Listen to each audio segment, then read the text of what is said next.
یہ طلباء اللہ تعالیٰ کو کتنے پیارے تھے، ذرا اس کی بات سن لیجئے۔ ایک طالب علم کا نام تھا ابن کعب رضی اللہ تعالیٰ عنہ۔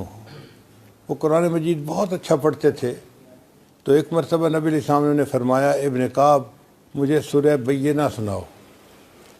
تو ابن کعب اللہ نے جواب دیا، اے اللہ کے حبیب صلی اللہ علیہ وسلم، قرآن مجید تو آپ پر نازل ہوا، میں آپ کے سامنے قرآن پڑھوں؟ تو نبی علیہ السلام نے فرمایا کہ ہاں، مجھے اسی طرح حکم ہوا ہے۔ ابن کعب اللہ بڑے سمجھدار تھے، وہ سمجھ گئے کہ اوپر سے اشارہ ہوا ہے، تو انہوں نے سیدھے سیدھے سوال ہی پوچھ لیا، اللہ سمانی، اے اللہ کے حبیب صلی اللہ علیہ وسلم، کیا اللہ تعالیٰ نے میرا نام لے کر حکم فرمایا ہے؟ تو نبی علیہ السلام نے جواب میں فرمایا، نعم اللہ سماک، ہاں اللہ نے تمہارا نام لے کر کہا ہے۔ ابن کعب سے کہو قرآن پڑھے، محبوب آپ بھی سنیں گے، میں رحمان بھی سنوں گا۔ آپ سوچئے وہ کیسے طلباء تھے جن سے سبق سننے کی فرمائش اللہ تعالیٰ فرماتے تھے۔